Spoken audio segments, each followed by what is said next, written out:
Hi అండి, అందరికీ నమస్తే. నేను మీ Harshitha. Welcome back to Harshi's kitchen. ఈరోజు మన కిచెన్లో వెజ్ మోమోస్ అండ్ మోమోస్ చట్నీ చేయబోతున్నామండి. ఇలా చల్లని సాయంత్రం వేళ ఇలా వేడివేడి మోమోస్ తింటూ ఉంటే మనసుకి ఎంత హాయిగా ఉంటుందో కదండి. వాటిని టేస్ట్ని మర్చిపోలేమండి, అంత టేస్టీగా ఉంటాయి. వీడియోలోకి వెళ్ళే ముందు ఒక లైక్ చేయండి ఫ్రెండ్స్. రండి ఏ విధంగా చేయాలో చూసేద్దాం. దీనికోసం ముందుగా స్టవ్ ఆన్ చేసుకొని స్టవ్ మీద కడాయి పెట్టుకోవాలి. ఇందులోకి 1 టేబుల్ స్పూన్ ఆయిల్ని యాడ్ చేసుకోవాలి. ఈ ఆయిల్ని ముందుగా హీట్ చేసుకోవాలి. ఈ ఆయిల్ బాగా హీట్ అయ్యాక ఇందులోకి చిన్న ముక్కలుగా చాప్ చేసి పెట్టుకున్న వెల్లుల్లిని ఇందులో వేసుకుంటున్నాను. ఇది కొంచెం బాగా ఇలా ఫ్రై చేసుకోవాలి. ఇది కొంచెం ఇలా ఫ్రై అయ్యాక ఇప్పుడు ఇందులోకి చిన్న ముక్కలుగా కట్ చేసి పెట్టుకున్న పచ్చిమిర్చిని యాడ్ చేసుకుంటున్నానండి. ఇప్పుడు దీన్ని కూడా బాగా ఫ్రై చేసుకోవాలి ఆయిల్లో. ఈ విధంగా ఈ రెండింటిని కూడా ఆయిల్లో ఫ్రై చేసుకోవాలి. తర్వాత ఇందులోకి చిన్న ముక్కలుగానే కట్ చేసుకున్న ఉల్లిపాయను కూడా యాడ్ చేసుకుంటున్నాను. వీటిని కూడా బాగా ఫ్రై చేసుకోవాలి ఆయిల్లోని. ఇలా వీటిని కొద్దిగా ఫ్రై చేసుకోవాలండి, ఎక్కువ ఫ్రై అవ్వాల్సిన అవసరం లేదు. ఇవిలా కొద్దిగా ఫ్రై అయిన తర్వాత ఇప్పుడు ఇందులోకి మనం ముందుగా కట్ చేసి పెట్టుకున్న క్యాబేజీని యాడ్ చేసుకుంటున్నామండి. 1 కప్పు క్యాబేజీ నేను యాడ్ చేసుకున్నాను.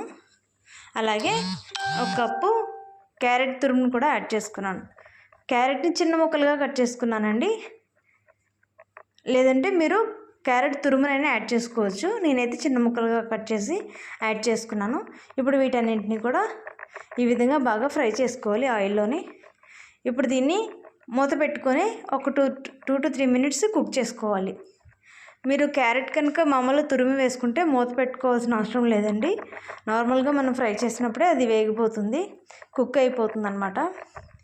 క్యారెట్ నేను పీసెస్ యాడ్ చేసుకున్నాను కాబట్టి ఈ లోపల కొంచెం కుక్ అవ్వాలి కాబట్టి నేను మూత పెట్టుకున్నాను. ఇప్పుడు ఇవి ఇలాగా కుక్ అయిపోయి చూడండి. ఈ విధంగా చిన్నది ఇలా గరిటతో కట్ చేస్తే కనుక క్యారెట్ పీస్ అనేది ఇలా కట్ అయిపోతే ఇది కుక్ అయిపోయినట్టే సరిపోతుందండి. ఈ విధంగా కుక్ అయ్యాక ఇప్పుడు ఇందులోకి 1/2 టేబుల్ స్పూన్ మిరియాల పొడిని యాడ్ చేసుకున్నాను. అదేవిధంగా 1/2 టేబుల్ స్పూన్ చిల్లీ ఫ్లేక్స్ని కూడా యాడ్ చేసుకున్నాను. అలాగే 1 టేబుల్ స్పూన్ సోయా సాస్, అదేవిధంగా 1 టేబుల్ స్పూన్ వెనిగర్ని కూడా యాడ్ చేసుకున్నాను. ఇప్పుడు ఇదంతటిని కూడా మళ్ళీ బాగా కలుపుకోవాలండి. ఈ విధంగా బాగా ఫ్రై చేసుకోవాలి. ఇదంతా ఈ విధంగా ఫ్రై అయిపోయిన తర్వాత దీన్ని పక్కకు తీసుకొని పెట్టుకోవాలి, చల్లార్చుకోవాలండి ఇదంతా కూడా. ఇప్పుడు ఇదంతా తీసిన తర్వాత అదే ప్యాన్లోని నేను 1 కప్ ఆఫ్ వాటర్ని యాడ్ చేసుకుంటున్నాను. ఇందులోని కొద్దిగా సాల్ట్ని యాడ్ చేసుకున్నానండి. అదేవిధంగా 5 నుంచి 6 ఎండుమిర్చిని కూడా యాడ్ చేసుకున్నాను. మీ కారానికి తగ్గట్టు మీరు యాడ్ చేసుకోండి. అలాగే 1 కప్పు టమాటాస్ని కూడా నేను యాడ్ చేసుకున్నాను. ఇప్పుడు వీటన్నిటిని కూడా ఇందులో కుక్ చేసుకోవాలి. ఈ వాటర్లో ఇదంతా కూడా మూత పెట్టుకొని బాగా కుక్ చేసుకోవాలండి. సాల్ట్ ముందు ఎందుకు యాడ్ చేశానంటే కొంచెం త్వరగా కుక్ అవుతుందని చెప్పేసి నేను కొద్దిగా సాల్ట్ని ముందుగానే యాడ్ చేసుకున్నాను. ఈ విధంగా మూత తీసుకొని ఒకసారి చూసుకోవాలి. ఇప్పుడు ఇందులోకి చిన్న ముక్కలుగా కట్ చేసుకున్న అల్లంని యాడ్ చేసుకుంటున్నానండి. మళ్ళీ ఇదంతా కూడా ఒకసారి బాగా కలియబెట్టుకోవాలి. ఇది చూడండి, ఇంకొకసారి మళ్ళీ మనం మూత పెట్టుకొని కుక్ చేసుకుందాం. కుక్ చేసుకుని ఒక 2 నిమిషాలు ఇలా కుక్ అయిన తర్వాత మొత్తం లోపల ఉన్న టమాటా అంతా కూడా బాగా కుక్ అయిపోయిందండి. ఈ విధంగా చూడండి, ఇదంతా కూడా చాలా మెత్తగా బాగా కుక్ అయిపోయింది కదా. ఈ కుక్ అయిందని పక్కకు తీసుకొని చల్లారబెట్టుకోవాలండి. ఇప్పుడు చల్లారిన ఈ మిశ్రమాన్ని అంతటిని కూడా మిక్సీ జార్లో యాడ్ చేసుకోవాలి. మిక్సీ జార్లో యాడ్ చేసుకున్న తర్వాత దీన్ని ఫైన్గా మెత్తగా పేస్ట్ చేసుకోవాలి. ఇప్పుడు మళ్ళీ స్టవ్ మీద కడాయి పెట్టుకొని 1 టేబుల్ స్పూన్ ఆయిల్ని యాడ్ చేసుకున్నాను. అలాగే చిన్న ముక్కలుగా కట్ చేసుకున్న వెల్లుల్లిని కూడా యాడ్ చేసుకున్నాను. ఇప్పుడు మనం ఏదైతే మిక్సీ జార్లో పట్టుకున్నామో ఆ పేస్ట్ అనేది ఇందులో యాడ్ చేసుకున్నాను. ఇప్పుడు ఇదంతటిని కూడా ఒకసారి బాగా కలుపుకోవాలండి. అడుగు నుంచి కూడా బాగా కలుపుకుంటూ ఫ్రై చేసుకోవాలి. దీన్ని మీకు ఇలా చూపించినట్టుగా అడుగు నుంచి బాగా కలుపుకుంటూ నెమ్మదిగా ఫ్రై చేసుకున్న తర్వాత ఇప్పుడు ఇందులోకి 1 టేబుల్ స్పూన్ పంచదారని యాడ్ చేయాలి. అలాగే రుచికి సరిపడా సాల్ట్ని యాడ్ చేసుకుంటున్నాను, కొద్దిగా చిల్లీ ఫ్లేక్స్, అదేవిధంగా వెనిగర్ 1 టేబుల్ స్పూన్, అలాగే సోయా సాస్ని కూడా యాడ్ చేసుకున్నానండి. ఇప్పుడు మళ్ళీ ఇదంతా కూడా కలియబెట్టుకోవాలి బాగా. అడుగు నుంచి కూడా ఇలా తిప్పుకుంటూ నెమ్మదిగా కలియబెట్టుకోవాలి. అంతేనండి.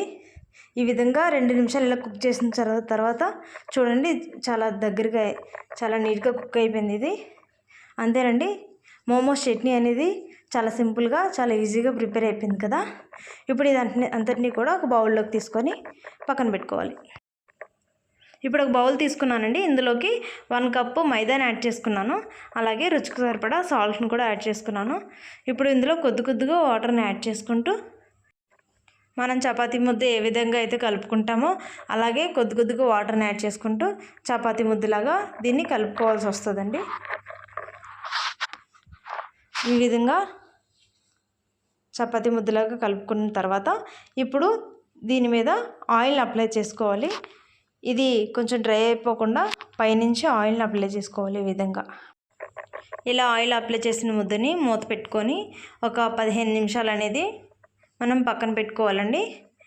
అప్పుడు ఈ ముద్ద అనేది చక్కగా కొంచెం సాఫ్ట్గా తయారవుతుంది. ఇప్పుడు దీన్ని ఒకసారి మళ్ళీ అంతగా కూడా ఒకసారి కలుపుకోవాలి. ఈ ముద్దంతా కూడా ఈ విధంగా ఒకసారి మళ్ళీ కలుపుకోవాలి. చూడండి, చాలా సాఫ్ట్గా అయిపోయింది కదా. ఇప్పుడు దీన్ని చిన్న బాల్స్ లాగా తీసుకోవాలండి. చిన్న సైజులో తీసుకోవాలి. పెద్దగా తీసుకుంటే మళ్ళీ చపాతీ అనేది కొంచెం థిక్గా ఉండడం వల్ల మోమోస్ కరెక్ట్గా రావు. చాలా చిన్న ముద్దలుగా తీసుకోవాలి. తీసుకొని కొద్దిగా పొడిపిండిని తీసుకొని ఈ విధంగా చపాతీలాగా చాలా సన్నగా ఒత్తుకోవాలండి. ఎంత సన్నగా వీలైతే అంత సన్నగా వీటిని ఈ విధంగా ఒత్తుకోవాలి. ఇప్పుడు ఈ మధ్యలోకి మనం ముందుగా ప్రిపేర్ చేసుకున్న స్టఫింగ్ని ఇందులో పెట్టుకోవాలి. ఇప్పుడు దీన్ని ఈ వీడియోలో చూపించినట్టుగా మనం ఏ విధంగా చేరుగా కుర్చీలు పెట్టుకుంటామో ఆ విధంగా దగ్గరికి కుర్చీలు పెట్టుకునేలాగా ఫోల్డ్ చేసుకోవాలండి. ఇది ఒకటే కాదండి, చాలా షేప్స్ ఉంటాయి. మీకు నచ్చిన షేప్లో మీరు ఫోల్డ్ చేసుకొని మోమోస్ని రెడీ చేసుకోవచ్చు. నేనైతే ఈ విధంగా చూపిస్తున్నాను. ఈ విధంగా దగ్గర కుర్చీలు పెట్టుకున్న తర్వాత నేను ఈ వీడియోలో చూపించినట్టుగా ఈ విధంగా ప్రిపేర్ చేసుకోవాలి. చూడండి ఎంత బాగా వచ్చిందో కదా. ఇప్పుడు ఇలా పక్కన పెట్టుకొని అన్నిటినీ కూడా ఇదే విధంగా ప్రిపేర్ చేసుకోవాలి. ఇప్పుడు దీనికోసం నేను కుడుము పాత్రని యూజ్ చేసుకుంటున్నానండి. మీ ఇష్టం అండి, మీకు ఏది కంఫర్టబుల్గా ఉంటే దాన్ని యూజ్ చేసుకోవచ్చు. ఇడ్లీ పాత్రనైనా ఇవి వేరే ఏదైనా ఆవిరి పాత్ర ఏమైనా ఉంటే కనుక మీకు ఏదైనా యూజ్ చేసుకోవచ్చు. ఈ పాత్రలో అడుగున నేను కొద్దిగా వాటర్ని యాడ్ చేసుకొని ఇది ఏదైతే ఉందో ఈ ప్లేట్ మీద ఆయిల్ అప్లై చేసుకొని నేను ఒక్కొక్క మోమోస్ని కూడా నేను దీని మీద పెట్టుకుంటున్నానండి.